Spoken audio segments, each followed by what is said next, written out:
Welcome to another episode on the channel. Today I'm in moderately sunny Miami, Florida to pick up the cheapest ND2 Miata in the country at the time of this recording. So let's take a look at it and see if it's a mess or if it's a good car.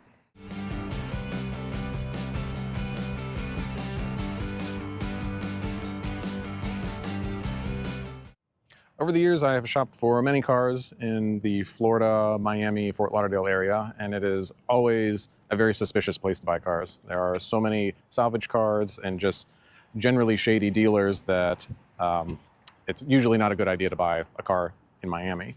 This happens to be a private sale, and it showed up on Auto Trader and a bunch of other places. It had been listed for about 2 months, and I contacted the seller. We made a deal. So what we have here is a 2020 MX-5 with the BBS Recaro package. This car has 22,300 miles on it. And besides being a little dirty from living outside in Miami, it's a pretty nice car. I love the color, and I guess we'll take a quick walk around it to see the minor damage that it has. The German gentleman that I bought it from, he was nice enough to do a FaceTime walk around before I flew down to purchase the car. And I love buying cars from German people. They're very fastidious and very detail-oriented, so he showed me every nick, every scratch, every bit of damage. It came with a binder full of all of the maintenance records from the car. But if we walk around real quick, wheels are dirty, I can clean that up, not a big deal. There's one scratch in the door, but not a dent. Got a few chips back here that I can touch up. The paint's a little bit dull, but I can buff that out. This wheel has just a slight amount of curbing. I can touch that up. And the same with this one, it has a little bit of curbing. The worst thing on the car, the front splitter, he caught a curb with it and ripped it out of the bumper. I had to replace that on my last, my 2019 that had the Recaro BBS package. That was damaged, so $318 from the dealer, and I can swap that out. But otherwise, if we take a look inside, got our very comfortable Recaro seats, good condition, a little bit of wear on the bolster, but not terrible. It needs a general cleaning, but that's expected with a used car. So I've driven it around a fair amount in town, haven't noticed anything. So it should be good to make the 700-mile trip back to South Carolina. Then we can do a driving video around the local roads. But I didn't know until yesterday that there is Moda Miami going on, which is 10 minutes away from where I picked up the car. So I'm going to head over there and see what kind of specialty cars we've got in Miami today.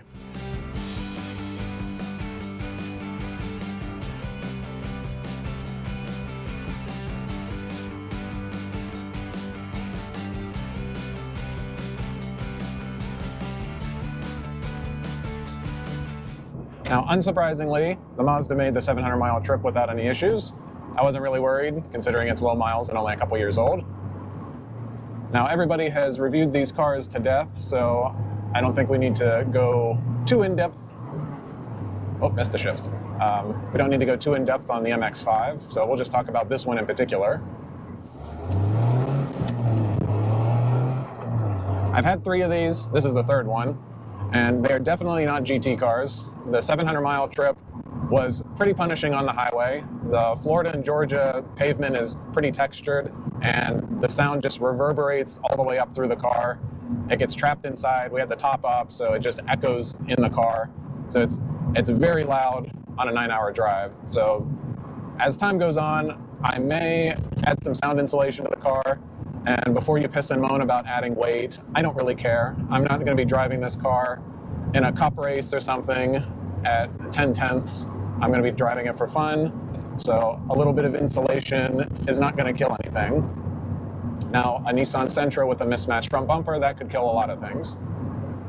It does drive fantastic, though. The brakes are fantastic. It's just glued to the road. There are some rattles I need to fix. The sun visor rattles, and that's a little irritating. But it's weird. These Michelin Pilot Super Sport tires, it glues the car to the road in the corners. But for some reason, if I'm making a quick left or something and I stomp on it, the back end kicks out immediately. Whoa. Yeah, just a tremendously fun car.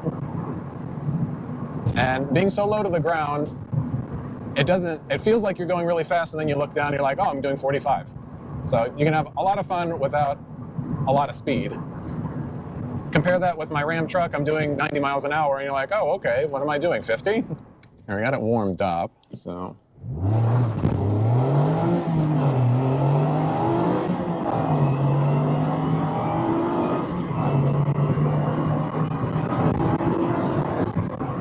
It's fairly quick. Lightweight car.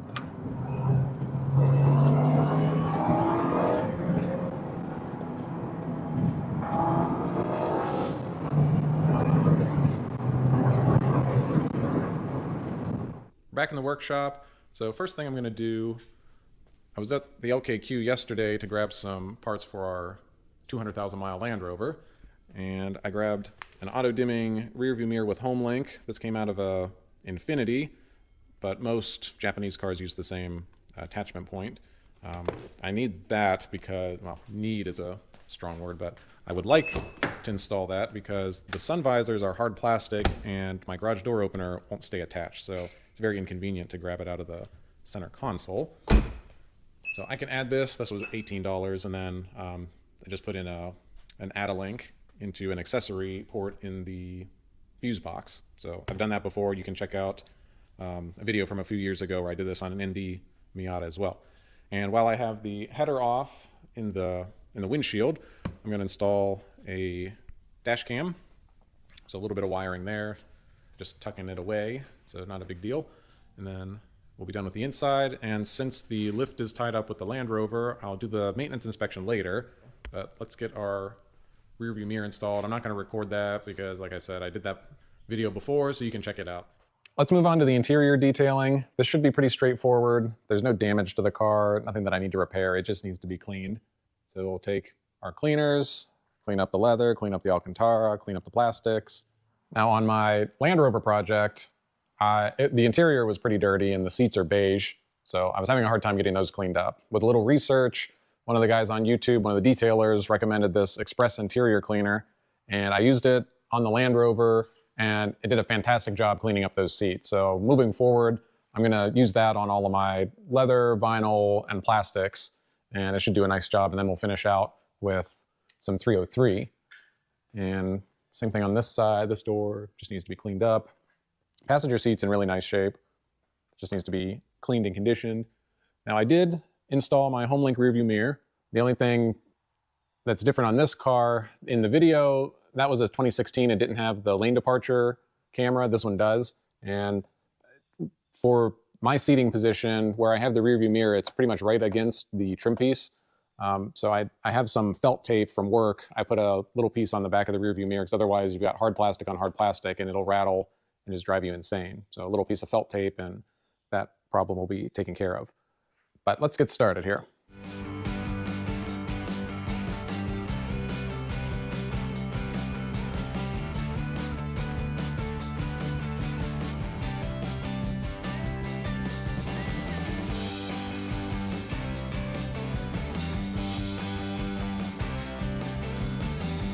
Here we are post-cleaning. One thing I forgot to mention, you'll need 3 rags. So one that you'll spray the cleaner into and to agitate, one as a rinsing rag with a rinsing bucket, and then the other one to wipe dry. Now, it came out really good. Everything's very clean, a nice matte finish on everything. So the next step is the usual, coat all of the plastics with 303, and then the leather parts we'll cover with some leather conditioner, including the steering wheel. And that cleaned up really nice. It was very shiny and just kind of gross with oils from fingers, but that cleaned up really nice as well.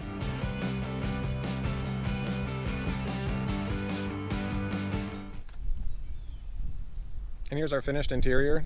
Everything cleaned up nice. Got all of our leather conditioner on, our 303. And sometimes when you put on 303 or the leather conditioner, it looks a little streaky. So you just take a clean and dry microfiber towel and just buff it a little bit to even it out. But that all looks great. The Alcantara looks good. Center console and everything, steering wheel, all looks good. So I guess that's all for the interior, and we'll just move on to the next thing. It's time for the mechanical inspection on the car. I don't expect anything big, having 23,000 miles and it being a Mazda, but we'll see if we see anything. Now, I do unexpectedly have to put a set of tires on it. I was hoping to get some more life out of these Michelins. The tire tread is good, but the shoulder on all of them is weather cracking. That's not too big of a deal. It should be fine. But they're date coded for 4 years ago, and I noticed a bubble on the sidewall of this one. I don't recall hitting anything that hard, so it may have been in it when I bought it and I just didn't notice it. But there's a decent bubble in it right there. So instead of this size tire in Pilot Super Sports is discontinued, so I wouldn't be able to replace just that tire. And instead of replacing a pair and not having them match, I just went to Tire Rack and bought some Kumho high performance summer tires, these PS31s. They were $367 delivered. I've had Kumho, actually I've had that tire on other cars before, a Fiesta ST, and they're pretty good tires. I know it's not a Michelin, but whatever. I don't really care if it's a Michelin or not. I just don't want it to be some China brand tire. So we'll get those. I'll take them over to the shop tomorrow and get those installed. But while it's in here and we're doing our inspection, we know the lower valence is broken. I've got a new one of those from Mazda to install. So we'll do that while it's up on the lift and check out anything else that's wrong with it. Now, I went with this specific car because I like the color and options, but also because it is 100% stock. Within an hour of me, there was another one in this color with the BBS Recaro package, but the thing was just destroyed. It also was a 2020. It had 30,000 miles on it, but it was lowered. It had some aftermarket wheels. It had this big ugly wing on the back. It had a fart can exhaust. Like, somebody just ruined the car. It would take thousands of dollars to return it to its original condition. So I would rather fly to Florida, drive this one back, and have a stock car that isn't destroyed. And I'm not doing anything to this car. It will stay stock. So again, let's get it up on the lift and see if there's anything wrong.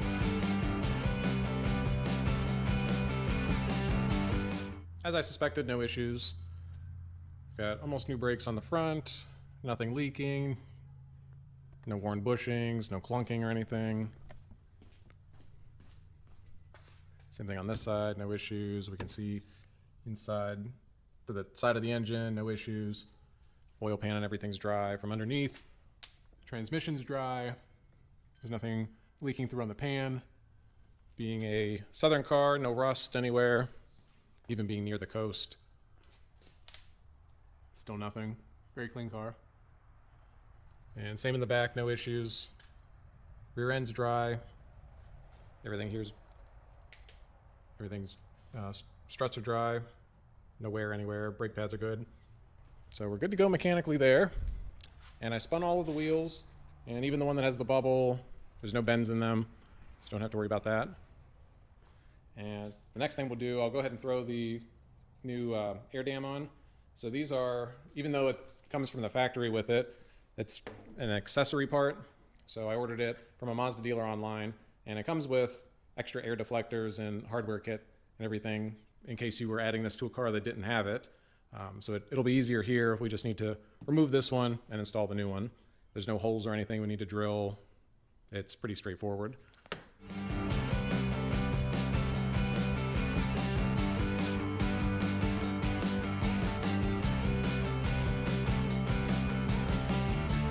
New front air dam is on. Pretty easy job, just a bunch of screws and push pins. Really the only time-consuming part is from here to here is 3M tape, and it just takes a while to get the glue from the old one off of the bottom of the bumper. But use some rapid remover and it comes off pretty easily. And it is robustly attached.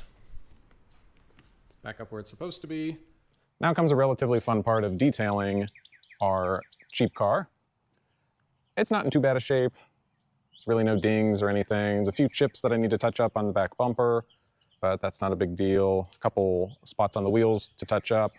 So the worst thing is, you can't really see it in the sun. Maybe in the shade it'll be a little more obvious. From sitting outside and getting hit with probably sprinklers and whatnot, there's a bunch of water spots mostly in the top of the hood, top of the fenders and doors and the trunk. But we can buff those out and it'll look pretty decent. So we'll get started with just a wash.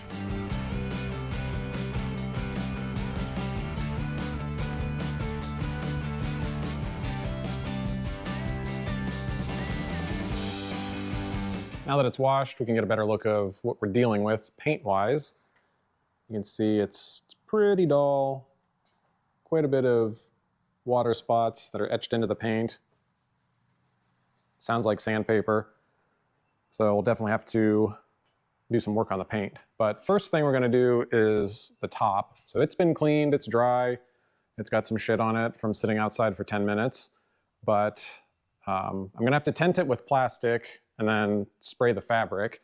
So the items we're gonna use for the entire detailing. So to clean the car, I use this rag top brush for convertible tops and 303 convertible top cleaner. The fabric guard is what I'm gonna use on the top. So like I said, I've got to tint it with plastic so that I don't get that on the glass or the plastic or any of the paint.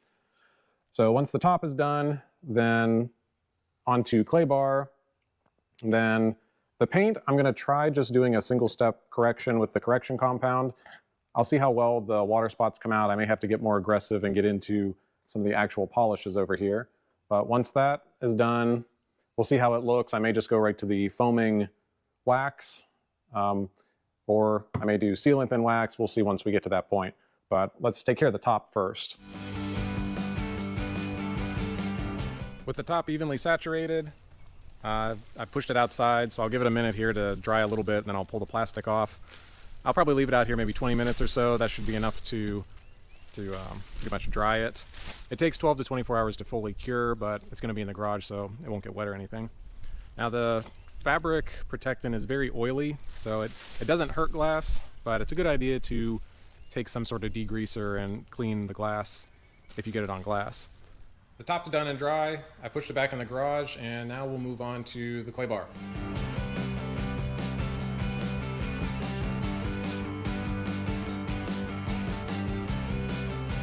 With the clay bar done, it looks pretty much the same, but at least now it doesn't sound completely like sandpaper. Got all of the garbage off of it so it won't clog up the pads.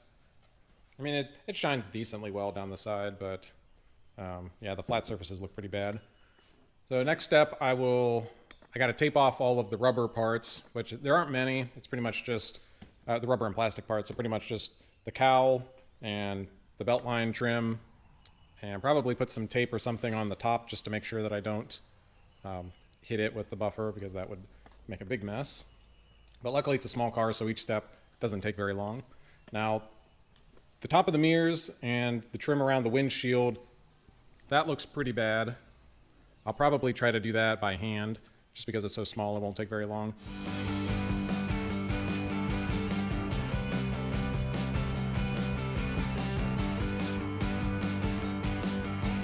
I want to do a quick intermission here. So I've done most of the hood, so pretty much all of this area. So the only area that's left is here, and I want to show how big of a difference there is. So with just using this single stage correction compound from Meguiar's, it took nearly all of the water spots off of it. There's some deeper stuff in it, but this is a daily driver, it's not a show car, so I don't think I need to do a 4-step correction on this. It's good enough as it is. And if we look, you can see, hopefully you can see under the lights, how bad the section looks that has not been buffed yet versus these areas. So it looks pretty good under the lights here, so I'm sure it'll look really good outside.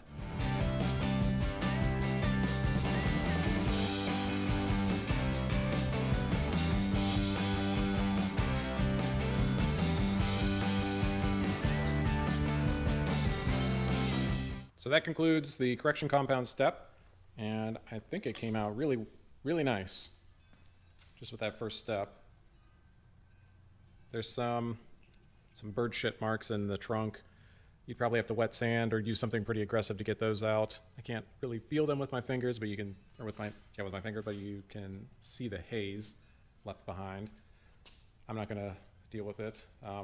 If you currently own or have owned a fairly modern Mazda, you know that the paint is about as durable as China. So if you look at it, it scratches, and if you touch it, it chips. So, I mean, short of wrapping this thing in PPF, it's gonna chip, it's gonna get damaged just from normal driving. It's got some chips in the hood I'm not gonna worry about. They're not that noticeable, and they're just gonna keep adding up as you drive it. But it's a shame. Mazda has some really good colors, Soul Red, this polymetal gray, I think blue mica, They're really pretty colors. It's just the thinnest, most fragile paint I've ever dealt with.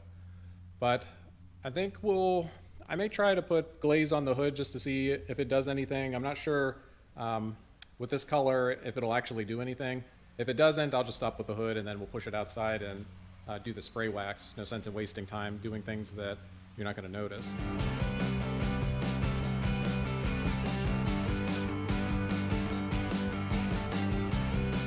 I've got it outside now. We did the buff and a coat of glaze yesterday.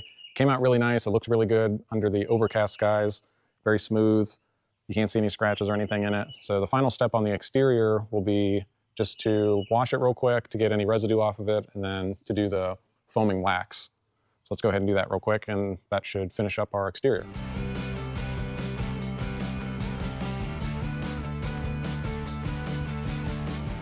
And now that that's done, the project is finished. So the car looks really good, very good daily driver quality. Again, we've got a few chips in it. We've got some touched up curbing on the wheels, touched up spot on the rear bumper. And if we look at that, I mean, from a few feet away, it doesn't look terrible. If you get up close, you can see it, but touch-up pens, even though that's a Mazda one, it still doesn't match very well. But exterior looks great. And let's take a look at the interior now that it's outside.